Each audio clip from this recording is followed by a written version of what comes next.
सियासत में अक्सर जो दिखता है वो होता नहीं है। जो बयान किया जाता है सियासी मैदान में, सियासी हल्के में, तो आप ये समझ लें कि पर्दे के पीछे इसका कुछ और मकसद होगा। मिसाल के तौर पर जब 100 करोड़ रुपए का, हजार करोड़ रुपए का कोई ब्रिज, कोई सड़क और कोई तरक्याती काम जब ऐलान किया जाता है और कहा जाता है कि हम ये काम करने वाले हैं, तो उसके पीछे आंख मूंद करके, आंख बंद करके यकीन कर लेने की बात नहीं होती है, बल्कि उसके पीछे बहुत सारे हाइडन प्रोपेगेंडे होते हैं, मकसद होते हैं।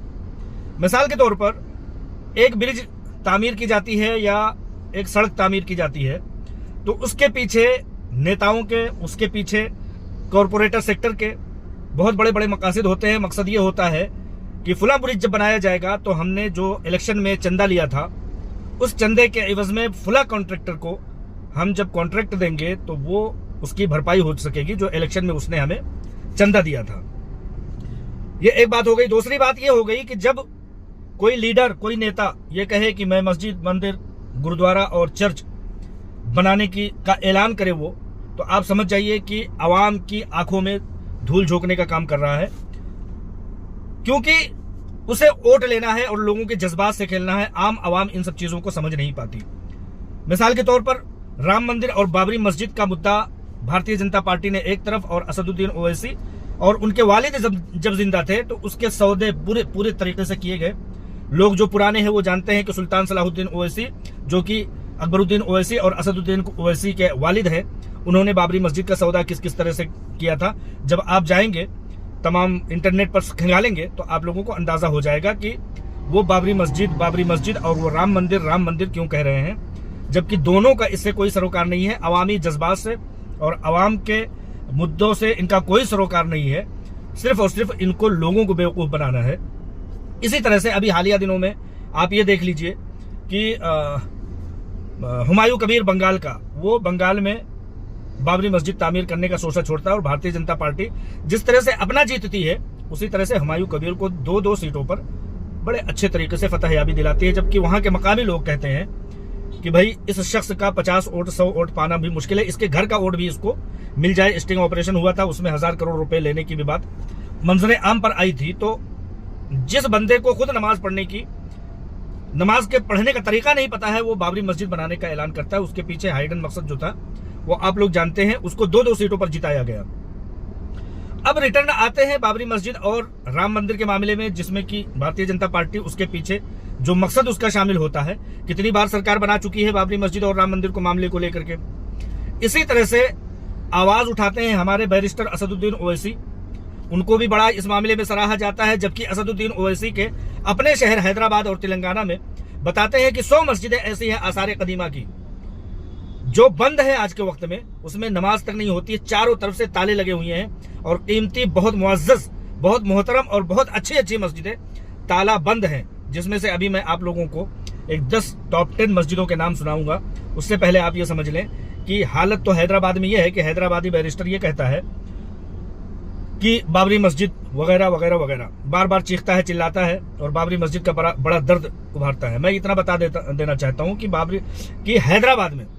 हैदराबाद में कितनी मस्जिदें ऐसी हैं, सैकड़ों मस्जिदें ऐसी हैं, बताते हैं सैकड़ों मस्जिदें हैं जो कि बंद है। और मैंने अपनी आंखों से देखा है, एक मस्जिद और एक मंदिर, जैसे कि ज्ञानवापी की मस्जिद और मंदिर है आसपास और एक ही दीवार के साथ सटी हुई, दोनों एक ही रुतबे की हैं, एक ही वक्त की हैं। मंदिर में पूजा पाठ तो होता है,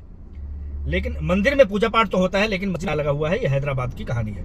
आपको शॉर्टकट में आते हुए सुनाना चाहता हूँ 10 टॉप 10 मस्जिदों के मामलात को सुनाना चाहता हूँ कि हैदराबादी जिन्नाह जो है वो पूरे मुल्क में चीखता है, चिल्लाता है, कहता है दायर करूंगा वगैरह। हाइडन मकसद इनका क्या होता है? अवामी जज्बे से खिलवाड़ करना और अपनी जो गंदी सियासत है उसको बचाए रखना। मैं बताना चाहता हूँ कि हैदराबाद में मक्का मस्जिद है, जिसमें कि पिछले दिनों सानिहा हुआ था। हैदराबाद की सबसे मशहूर तारीखी मस्जिद मक्का मस्जिद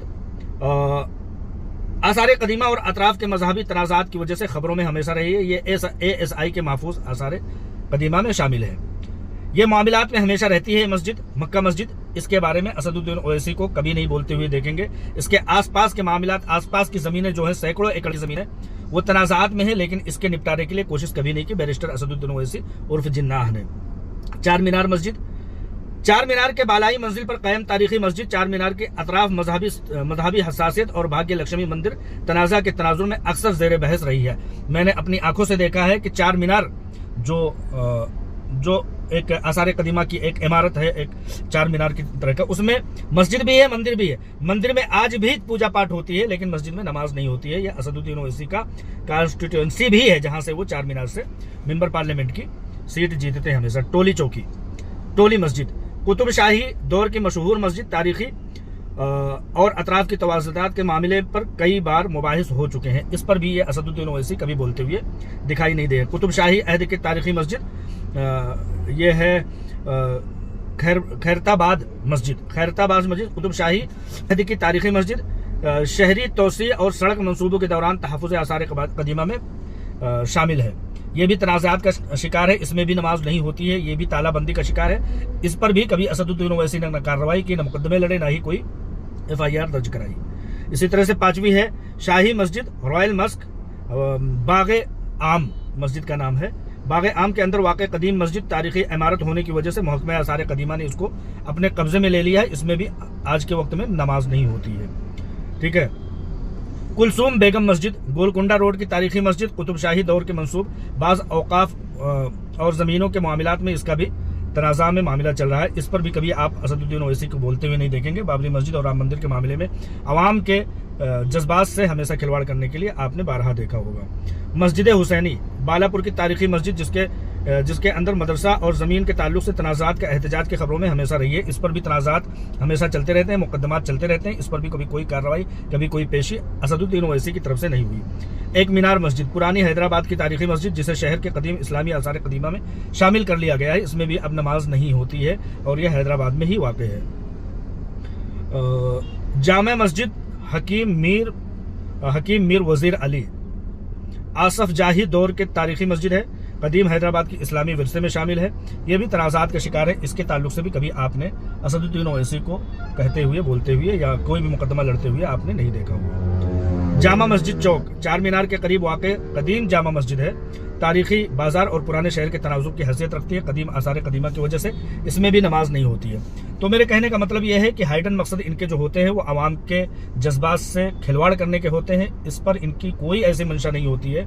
खुद तो कह देते हैं कि हम मस्जिद बनवाएंगे, हम जो है बाबरी मस्जिद बनवाएंगे, लेकिन खुद को नमाज पढ़ने का तरीका नहीं पता होता है। बस असदुद्दीन ओवैसी आज बाबरी मस्जिद और राम मंदिर की सड़ी गली लाशों से इतने दिनों से नोचते खाते और उसकी बोसीदा हड्डियों से ग़िज़ा हासिल करते हुए आए हैं। लेकिन मैं फिर से बताना चाहता हूं कि 100 ऐसी मस्जिदें हैं। टॉप 10 मस्जिदें मैंने अभी बता दिया। कितनी मस्जिदें ऐसी हैं कि उसके बगल में मंदिर में पूजा पाठ बहुत पुरवसूख अंदाज में होता है, लेकिन मस्जिदों में ताले लगे हुए हैं। खुद चार मीनार जो रकबा है, जो एक आसार जिस तरह से इंडिया गेट की एक इमारत है, उसी तरह से चार मीनार का एक इमारत है, उस पर मस्जिद है। मस्जिद मंदिर दोनों है। मंदिर बताते हैं कि मकबूजा है, मतलब गलत तरीके से मंदिर को बनाया गया है, लेकिन मंदिर पर पूजा पाठ तो होता है, मस्जिद में नमाज तक नहीं होती है, उस पर भी ताले बंद है। इस तरह के सैकड़ों से ज्यादा हैं, लेकिन मुहतात अंदाज के मुताबिक आप इतना समझ लें कि सैकड़ों मस्जिदें ऐसी हैं जिसमें तालाबंदी है हैदराबाद में आसार कदीमा के तौर पर, और मुकदमात है उस पर कभी बोलते हुए नहीं देखा गया, उस पर कभी रेट पिटीशन दायर करते हुए नहीं देखा गया। लेकिन अवाम के दरमियान में भोगते, चिल्लाते और सड़ी गली बोसीदा हड्डियों से अपनी ग़िज़ा हासिल करते हुए हमने बारहा देखा होगा।